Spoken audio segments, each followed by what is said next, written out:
Good morning all. Our next topic is breathing. Breathing means सांस लेना। जब हम सांस लेते हैं तो आपको फील होता है, जब हम सांस लेते हैं तो आपको बहुत अच्छा फील होता है, और जब हम सांस छोड़ते हैं तब भी आपको रिलैक्स फील होता है। इसमें दो तरह की प्रोसेस होती है, एक होती है इनहेलेशन और दूसरी होती है एक्सहेलेशन। इनहेलेशन में जब ऑक्सीजन हमारे अंदर इंटर करती है बॉडी के अंदर, जब हम सांस लेते हैं और ऑक्सीजन जब हमारी बॉडी के अंदर इंटर करती है तो वो होता है इनहेलेशन। लेकिन जब हम सांस छोड़ते हैं और बॉडी के आउट जब वो ऑक्सीजन कार्बन डाइऑक्साइड बाहर जाती है तो वो होता है एक्सहेलेशन। तो इनहेलेशन और एक्सहेलेशन में आपको डिफरेंस समझ में आ गया। बॉडी के अंदर ऑक्सीजन का इंटर होना वो होता है इनहेलेशन, और कार्बन डाइऑक्साइड का आउट होना वो होता है एक्सहेलेशन। यहाँ पर आपने देखा हो, यहाँ पर ब्रीथिंग रेट सबसे, उसके बाद आती है ब्रीथिंग रेट। ब्रीथिंग रेट आप सबको पता है कि जब हम दौड़ते हैं, बहुत तेज़ रन करते हैं, प्ले करते हैं, तो हमारी जो ब्रीथिंग रेट है वो बढ़ जाती है। और जब हम बहुत, अगर हमको बीमार हो जाते हैं और हम वीक हो जाते हैं, जो हमारी ब्रीथिंग रेट जो है वो स्लो हो जाती है। और एक हेल्दी पर्सन की जो ब्रीथिंग रेट होती है वो 1 मिनट के अंदर 72 टाइम्स बीट करती है। तो ये होता है हमारा ब्रीथिंग रेट, जिसमें हमारा ब्रीथिंग रेट लो भी हो सकता है और हाई भी हो सकता है।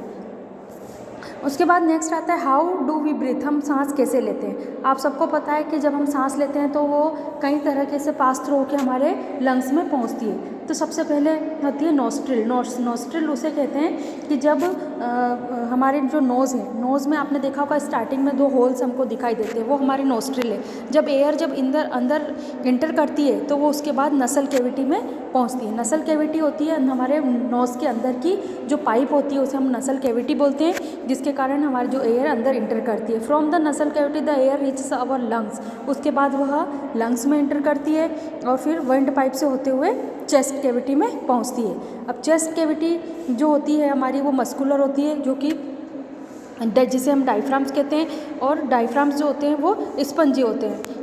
तो जब हम सांस लेते हैं तो हमारे अंदर जब एयर इंटर करती है तो हमारी चेस्ट कैविटी जो है वो क्या होती है, एक गुब्बारे की तरह फूल जाती है। और जैसे ही हम सांस छोड़ते हैं, ब्रीथिंग आउट होती है, तो वो बिल्कुल वापस अपनी नॉर्मल पोजीशन में आ जाती है। वो मस्कुलर होती है और अपना शेप चेंज करती है।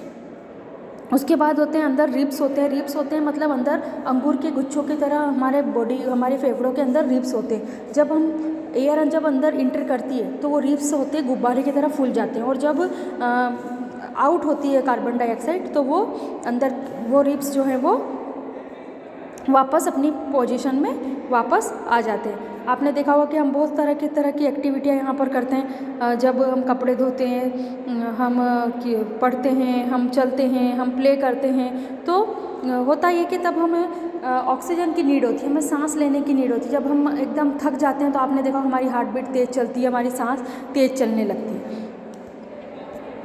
उसके बाद यहाँ पर एक डायग्राम दिया हुआ है। इस डायग्राम में आप देखेंगे कि कहाँ नसल पैकेज होता है, कहाँ ओरल कैविटी होती है, डायफ्राम्स कहाँ होता है। आप इस डायग्राम को देखें और वॉच करें, और इसमें आपको सारे जितने लंग्स कहाँ होते हैं, ट्रैकिया कहाँ होता है, फेरेंक्स कहाँ होती है, रिब्स कहाँ होती है, तो ये सब आपको इसके अंदर पता चलेगा। नेक्स्ट जो एक्टिविटी है वो आप डू सेल्फ करेंगे। उसके बाद breathing of other animals. Breathing जो होती है अदर एनिमल्स में, अर्थवॉर्म में, सभी एनिमल्स में अलग अलग तरीके से होती है। जैसे अर्थवॉर्म है, अर्थवॉर्म जो होता है उसकी जो ब्रीथिंग होती है वो उसकी स्किन से होती है। उसकी स्किन के थ्रू जो होते हैं वो अंदर की तरफ एयर जाती है।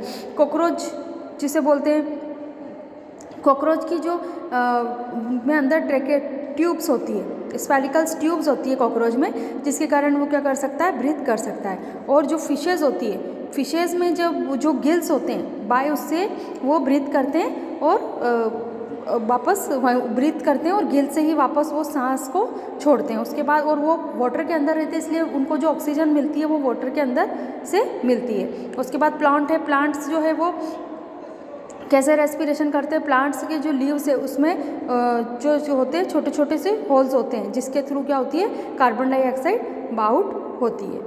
तो ये हमारी जो प्रोसेस थी ब्रीथिंग की, ये अलग अलग तरीके से अलग अलग ह्यूमन बींग में अलग होती है, प्लांट्स में अलग होती है, एनिमल्स में अलग होती है, बर्ड्स में, इंसेक्ट्स में, सभी में अलग तरीके से होती है। तो our chapter is finish. Thank you.